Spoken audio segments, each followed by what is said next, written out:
you by ACS Manufacturing Corporation, ISO certified world-class quality. ACS. That time check was brought to you by ACS Manufacturing Corporation, ISO certified world-class quality. ACS. This time check is brought to you by Centrum Silver Advance para sa extra resistensya at proteksyong pangbuong katawan para sa edad 50 pataas. Take Centrum Silver Advance every day. That time check was brought to you by ACS Manufacturing Corporation, ISO certified world-class quality. ACS. Bam bara bam bam bam, kamo ang number one diri sa mong dughan. Daghang salamat sa inyong tanan. Mate 93.9 ay Matik ka. Ganong na pagkaroon sa dakbayan. Matik sa balita, matik sa musika, matik sa public service, kabalo na ka. 93.9 ay FM Matik ka. Kamo ang tinuod na number one sa amo Bembele bem bem bem, bembele bom bom bom, bembele bem bem bem bem bom bom bom bom bom, bembele bem bem bem, bembele bom bom bom, bem bem bem bem bem bom bom bom bom bom. Unsay ang sir? Matik number one. This is the new and official overall number one radio station in Metro Davao. 93.9 IFM News Davao. Hit after hit, IFM Philippines. Unsa ba yan, sir? Matik! Member KBB. Dear IFM. Idol, bago natin simulan ng ating featured story ngayong gabi, nais ko lamang po na sana i-share nyo po yung ating featured story na live po sa ating Facebook page na Mr. Right ng Davao. Yes po, tama po. Yung Mr. Right ng Davao po tayo naka-live ngayon at pakashare na lang din po para marami ang makakita at makapanood ng ating bawat featured story gabi-gabi from Monday hanggang sa Saturday, Idol. Anyway, sige, simulan na natin ang ating featured story ngayong gabi sa ating D-Rai FM Sabado. Kasama nyo pa rin po, nag-iisang Dax na jut sa radyo, ang inyong Mr. Right. At atin ang sisimulan ang ating featured story ngayong gabi. Dear IFM with Mr. Right. Kapag nagpapadala tayo o nadadala tayo ng emosyon, kailangan mag-ingat pa rin tayo sa mga sasabihin at gagawin natin. At baka pagsisihan natin ang magiging resulta nito sa mga minamahal natin. Ako nga pala si Erlisa, 54 years old, at kumikita bilang isang tindera ng sari-sari store sa isang lugar. Tuwing gabi, nakabukas na ang radyo ko at nakatutok na ako sa D-Rai FM dahil inaabangan ko na kung ano ba ang susunod na magandang kwentong mapapakinggan ko. At ngayon naman, hayaan niyong ibahagi ko sa inyo ang kwento ko na sisimulan ko 10 taon ang nakaraan.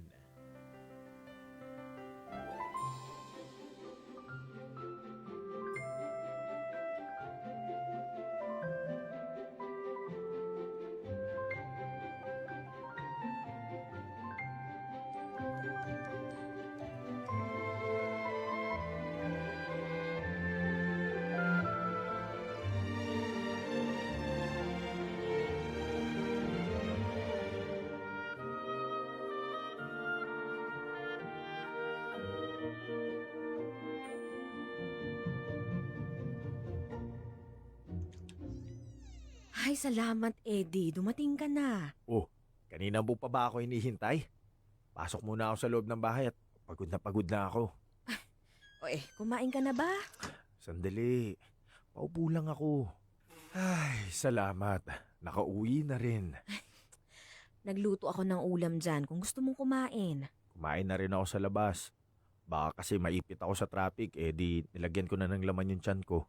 O kumain na kami ng anak mo. Nagugutom na rin kasi kami. Hindi ka na namin nahintay. Okay lang. Ayaw nga pala, Erlisa. Baka makalimutan ko. O, ano yun? Ito, kunin mo na tong pera. Ay, salamat. Napakaraming bayarin. Itago mo na yan para mabayaran na natin yung mga yan. Baka mawala pa ha. Mahirap kumita ng pera. Huwag mo nang alalahanin yun. Ako nang bahala dito.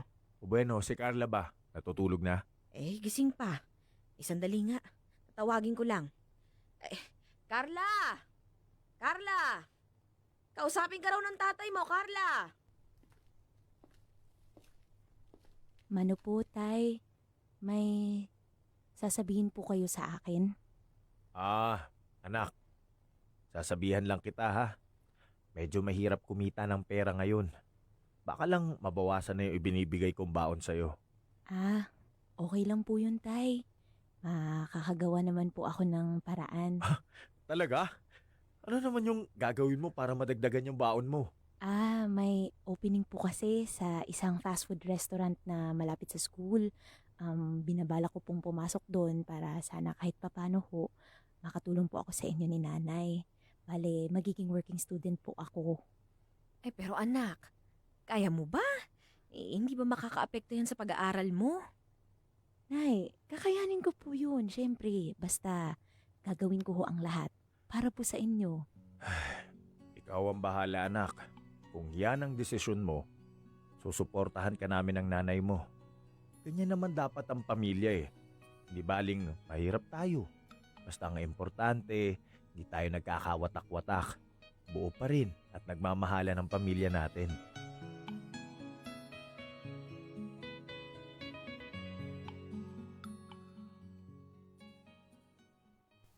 Isang simple at punong-puno ng pagmamahal ang binuo naming pamilya ni Eddie.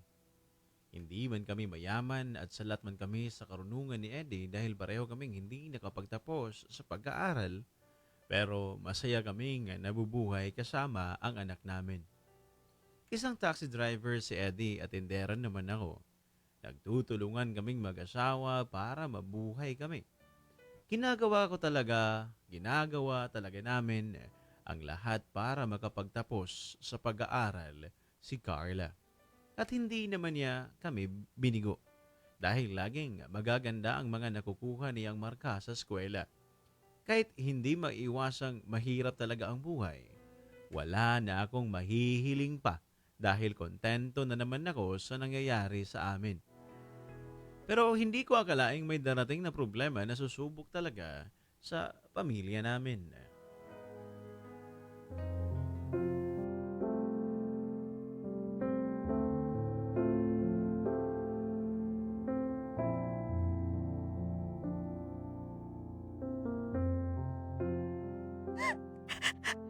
Hayop ka, Eddie! Bakit mo nagawa sa akin to, ha? Arlisa, patawarin mo ako. Nay, Tay, ano po bang nangyayari dito? Bakit po kayo nag-aaway? Yung tatay mo kasi. Carla, anak. Pumasok ka na muna sa kwarto mo. Hindi! Dito ka lang, Carla. Arlisa Dito ka naman. lang. Huwag na natin ipakita pa to sa anak mo. Oy, bakit? Ano ba kinakatakot mo, ha? Hindi pa maiintindihan ng anak natin to. Anong hindi? Utang na loob, ang laki-laki na ni Carla. Nakakaintindi na yan. Pero huwag na nating ipakita sa kanya na nag-aaway tayo. Pwede ba? Ilang beses na niya tayo nakitang nagtatalo. Natatakot ka lang kasi ito, iba to.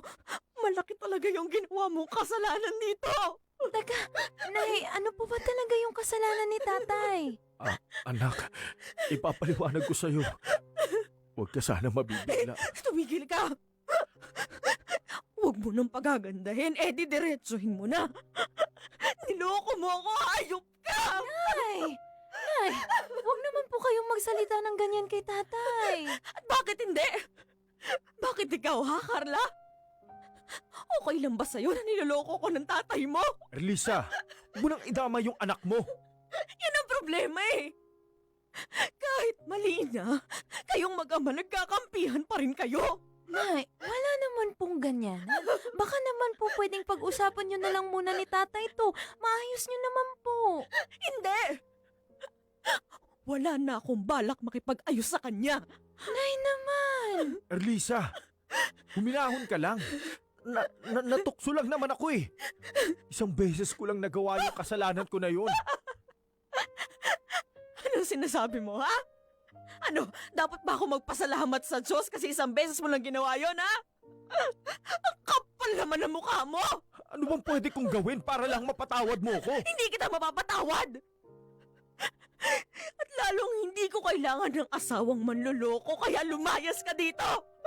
Teka, Nay, wag naman hong ganun. Oh, Nay, pag-isipan niyo naman po muna yung mga sinasabi niyo. Pwede ba, Carla? Huwag mong ipinagtatanggol sa akin yung tatay mo. Kung kakampihan mo lang din siya, edi sumama ka sa kanya! Hindi ko kayo kailangan sa buhay ko!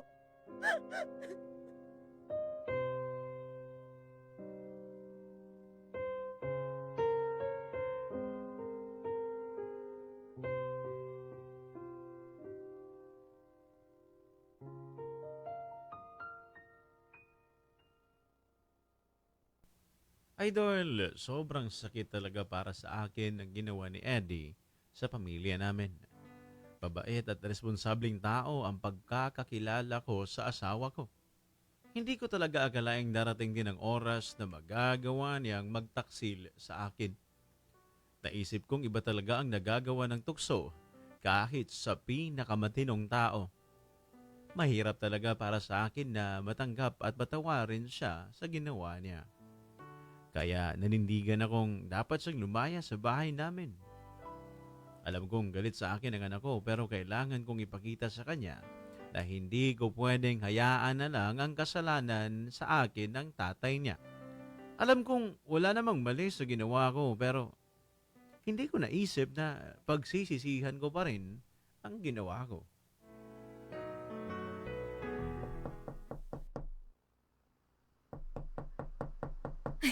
Ano ba yan? Sino ba yung kumakatok na yan? Carla! Carla! Buksan mo nga yung pintuan! Carla! Ano ba naman tong batang to? Ayaw sumunod. Ako na nga lang magbubukas. Erlisa! Oh, Badong! Anong ginagawa mo dito? Ano kasi? Anong ano? Ano ba nangyayari sa'yo? Si Eddie! Wala na akong pakialam kay Eddie, pwede ba? Umalis ka na nga! Ano ka ba naman, Erlisa? Huwag ka naman magsalita ng ganyan sa asawa mo. Pinakaisapan ka ng kaibigan mo, no? Ikaw ang hihingi ng tawad sa akin para sa kanya, ganon. Ay, hindi yun eh. Pwede ba, Badong? Nagpapagamit ka dyan sa kumpare mo. Pare-pareho lang kayong mga driver mga sweet lover. Erlisa, makinig ka sa akin. Ano eh, may nangyari kay Eddie. Tito Badong, ano pong nangyari sa tatay ko? Carla, ano ba? Nagulat naman ako sa'yo. Bigla-bigla ka na lang sumusulpot dyan. Teka, Badong, ano bang nangyari? Diretsuhin mo na nga ako. Ano ba nangyari sa hayop na asawa kong yun? Hindi mo kasi ako pinagsasalita eh. Pasensya ka na. Hindi ko alam kung paano ko sasabihin to eh. Na-aksidente si Eddie. Ano? Ano po? Nay, kasalanan mo to eh! Kasalanan mo to, Nay! Kung hindi mo inaway at pinalaya si tatay, hindi magyayari to! Tito Badong! Kamusta yung tatay ko? Ito si Carla eh. Carla, pasensya ka na. Pero wala na kaming nagawa eh. Hindi na namin siya nailigtas. Kasi hindi na siya umabot ng buhay sa ospital. Pasensya ka na.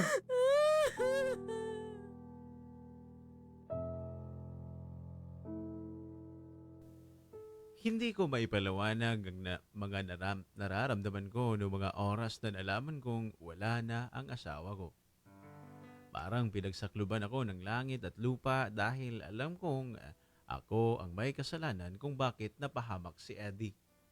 Kung hindi lang ako naging pabigla-bigla sa mga sinabi ko sa kanya, baka kapiling pa rin namin siya ni Carla. Pero huli na ang lahat. Tuluyan nang nawala ang asawa ko at matinding galit naman ang nararamdaman ng anak ko sa akin. Makalipas ng 10 taon, magkasama pa rin kami ni Carla sa bahay. Pero parang wala nang buhay ang dating tahanan namin na noon ay punong-puno ng saya at pagmamahalan. Galit pa rin sa akin ng anak ko at hindi ko naman siya masisisi. Ako ang may kasalanan kung bakit namatay ang tatay niya. Hindi na kami masyadong nakakapag-usap sa bahay. At kung mag-usap man kami, nagkakapalitan lang kami ng mga masasakit na salita sa isa't isa.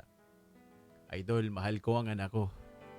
Pero hindi ko alam kung papaano ko ulit makukuha ang loob niya.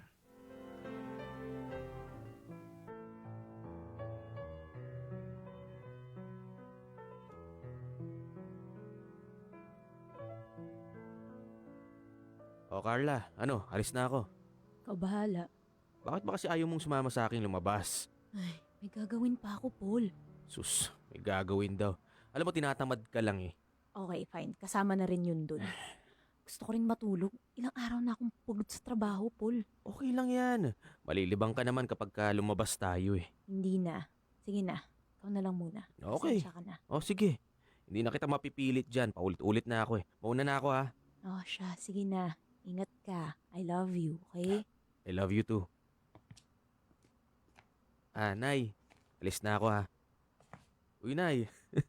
Ang suplada talaga ng nanay mo. Ay, nako. Hayaan mo na yan siya. O sige, alis na ako.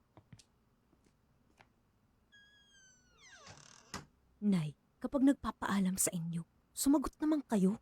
Huwag niyong bastusin yung bisita ko. Ikaw nga dyan. Ilang taon mo na akong hindi kinakausap ng maayos. Huwag niyong pagkumparahin at magkaibang bagay yun. Teka lang. Saan ka pupunta? Wala ka na dun. Carla naman, anak. Huwag ka naman ganyan sa akin. Kahit ngayon lang itrato mo naman ako bilang nanay mo. Kung kasama sana natin ngayon si tatay dito, baka wala tayong problema. Wala na siya, di ba? Kasi kasalanan niyo. Hanggang ngayon pa rin ba? Hindi mo pa rin ako napapatawad sa nangyari sa tatay mo? Hindi. Ano ba dapat kong gawin, ha? Para mapatawad mo na ako. Para maayos ko na yung relasyon nating dalawa. Wala. Di mo nga pinatawad yung tatay ko eh. Hindi rin kita kayang patawarin. Ay, ano to? Ginagantihan mo pa rin ba ako? Ewan ko sa'yo. Oy, sige. Kung yan talaga ang gusto mo. Pero meron naman akong gustong sabihin sa'yo, anak, sana pakinggan mo ko. Bakit naman ako makikinig sa'yo? Wala akong panahon para dyan. Tulog na ako. Anak, hindi ko gusto si Paul para sa'yo. Iba ang pakiramdam ko sa lalaking yan. Baka mapahama ka lang sa kanya. Wala akong pakialam. Pwede ba? Pwede namang itigil na natin tong gantihan na to. Ayoko lang naman na may mangyaring masama sa'yo kaya sinasabihan kita. Tama na, pwede ba? Huwag mo na akong pagsabihan. Yung tatay ko nga sumunod sa sinabi sa'yo, di ba? Sinunod niya kung ano yung sinabi mo kaya lumaya siya. Ano nangyari sa kanya? Di ba? Napahamak. Kaya hindi ako susunod sa'yo. Baka kung ano pa yung mangyari sa akin.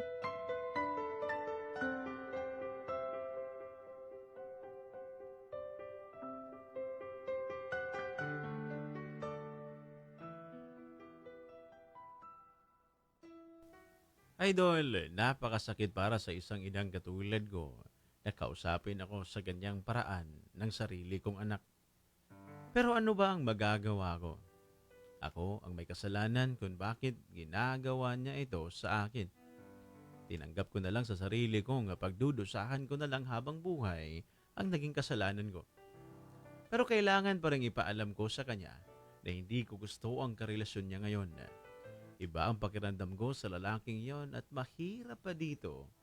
Pinatira pa niya si Paul sa bahay namin pagkatapos nitong mawalan ng trabaho. Alam kong sinasadya ni Carla ito para lalo niyang masaktan ang loob ko. Pero gagawin ko ang lahat. Huwag lang mapahamak ang anak ko.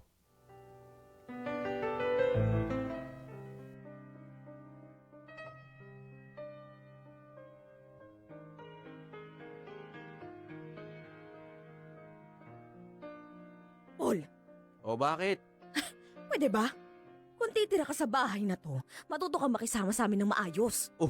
Bakit ako'y makikisama? Okay naman kami ng anak mo Saka, syota ako siya. Ikaw nga yung dapat makisama sa amin kasi ikaw yung walang kasundo dito sa bahay. Uy.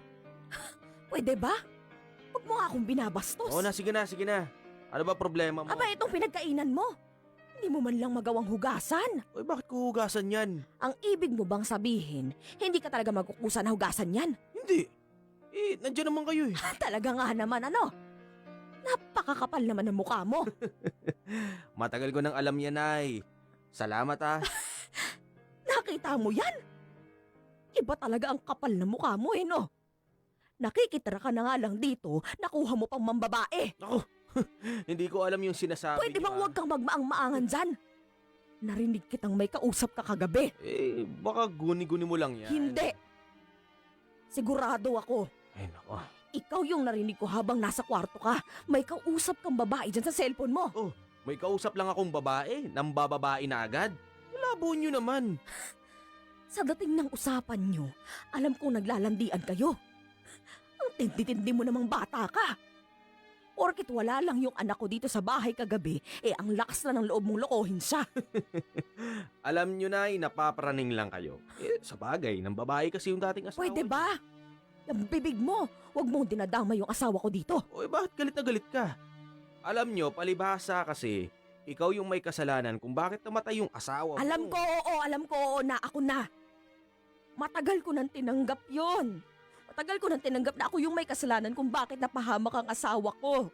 Pero wala kang karapatan na gamitin sa akin yan. Kinukulit nyo kasi ako Hindi gagamitin ko sa'yo. Saka wala naman akong pakialam sa nararamdaman mo. Kung sa bagay, ano pa nga ba yung aasahan ko sa isang palamunin na katulad mo? Ano ulit yon? Ang sabi ko, palamunin kang bata ka. Bawiin mo yung sinabi mo. Bakit? Ha? Ano? Totoo naman yung sinabi ko Hindi ako palamunin, may pera ako. Ay naman pala. Ano pang ginagawa mo dito sa bahay namin ha? Ang sabihin mo, ginagamit mo lang yung anak ko para sa'yo magpakain sa'yo. Kasi nga wala kang trabaho. Pakialamera ka. Ano? Hayop ka. Ano? Sige. Wala kang galang sa nakakatanda sa'yo. Nay! Paul! Ano ba nangyayari dito? Carla, ito kasing nanay mo Kinukulit ako yan tuloy Nadulas. Ano nadulas? Sinungaling ka talaga. Tinulak ako niyong boyfriend mo. Ha? Nay naman, huwag niyo naman niloloko yung anak niyo. Kaya hindi siya naniniwala sa inyo Paul, tama na. Umalis ka na sa bahay namin. Ano? Teka ha. Huwag mo sabihin naniniwala. Oo! Hindi ko kasundo ang nanay ko. Pero kilalang kilala ko siya at hindi siya sinungaling. At hindi ko nahihintayin pa na ako naman ang itulak mo. Kaya lumayas ka!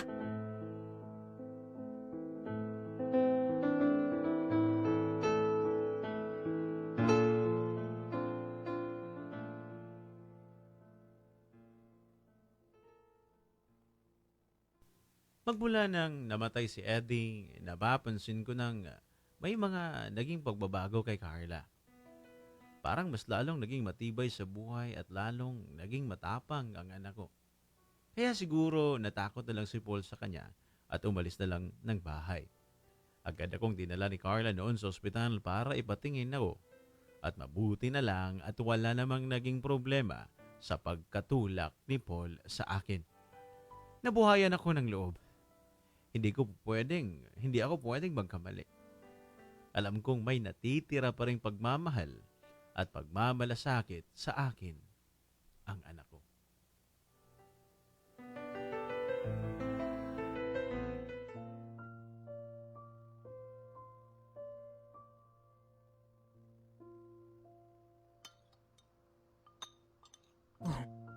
Tapos ka na bang kumain?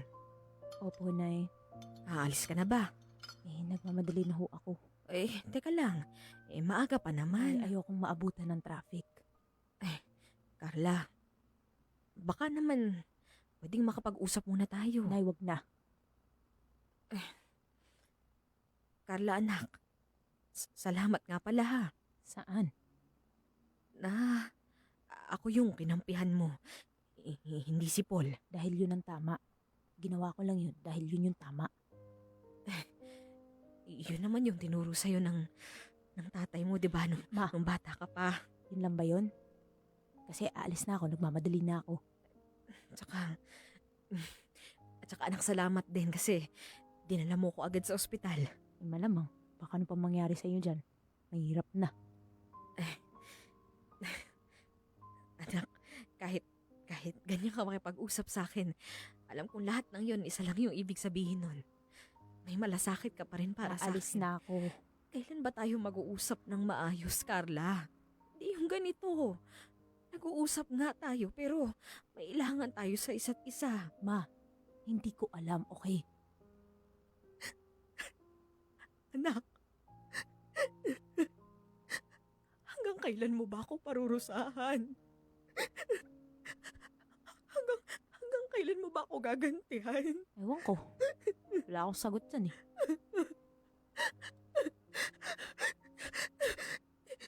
Hindi mo na ba talaga ako mapapatawad, anak? Tawad? Ma? Patawad talaga? Hindi. Hindi ko kaya, ma. Anak, alam ko naman alam ko naman na napakalaki ng kasalanan ko sa iyo sa tatay mo. Pero sana naman dumating na yung panahon na magkaroon naman ako ng puwang dyan sa puso mo. Ma, alam mo bang galit na galit ako sa'yo? Ha? Gustuhin ko man, ma, pero hindi kita kayang patawarin, ma. Pero hindi rin kasi kita kayang iwan. Kasi kahit gaano pa katindi, yung nararamdaman kong galit sa'yo, wala eh. Ikaw pa rin talaga yung nanay ko. Hirap, ma. Ang hirap.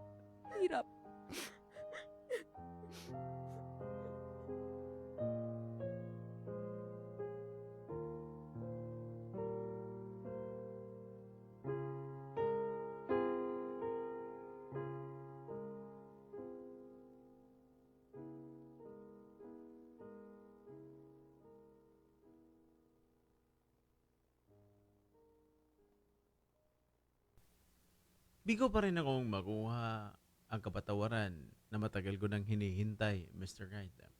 Pero malaking bagay na rin para sa akin na marinig mula sa anak ko na hindi niya ako kayang iwan at kinikilala pa rin niya ako bilang nanay niya. Okay na ako dun. Para sa akin, dininig pa rin ng Diyos ang kahilingan ko at ito ang sagot niya sa mga dasal ko. Wala lang dahilan para hindi pa ako makontento. Siguro, hindi ko lang talaga basta-basta matanggal ang galit na nararamdaman niya para sa akin. Pero ang mahalaga, alam kong mahal pa rin ako ng anak ko.